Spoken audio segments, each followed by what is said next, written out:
xilli muqdisho ay ka soconayso ciyaarta u dhaxaysa maamul goboleedyada iyo gobolka Banaadir ayaa iminka waxay maraysaa meel xasaasi ah. Galabta waxaa foodis daray maamulada deriska ah ee Galmudug iyo Puntland kuwaas oo soo bandhigay ciyaaro aad u qurux badan. Taageerayaal fara badan oo ka tirsan maamulada Galmudug iyo Puntland ayaa ku sugnaa garoonka Engineer Riso X Banaadir Stadium ee magaalada Muqdisho kuwaas oo muujinaya taageerada ay u hayaan kooxdooda oo galabta ku ciyaaraysa garoonkaasi. Maamulka Puntland ayaa soo bandhigay ciyaaro aad u qurux badan. Dhagooda Galmudug ayaa sidoo kale waxay ahaayeen kuwo u diyaarsan isla markaana doonayay in ay guusha galabta ay qaadaan. Ciyaar muddo socotay kadib ayaa waxaa guusha gacanta u gashay maamulka Galmudug oo kaga badisay 2-1 dhigeeda Puntland. Maamulka Puntland ayaa isku diyaarinayay inuu soo istaago semifinalka oo ay ka harsan tahay maalinta Berito Isniina oo ay baritami doonaan maamulada Koonfur Galbeed iyo gobolka Banaadir, balse Puntland uma suuro galin sanadkan inay soo istaagto semifinalka. Waxaa reebay maamulka Galmudug.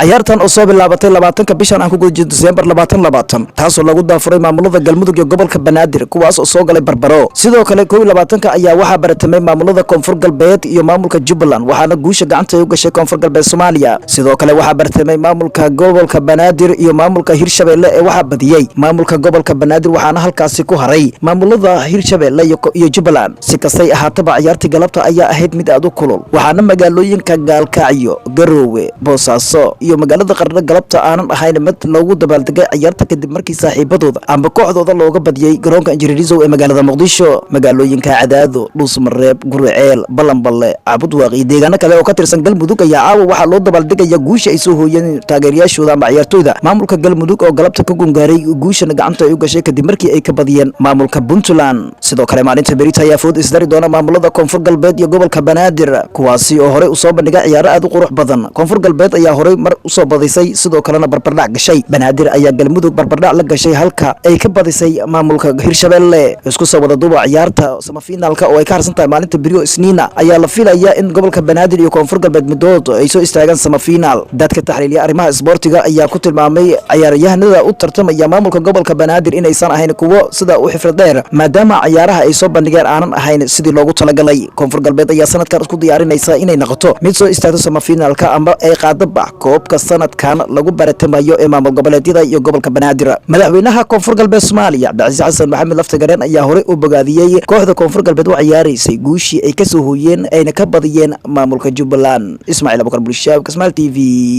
gobolka Banaadir.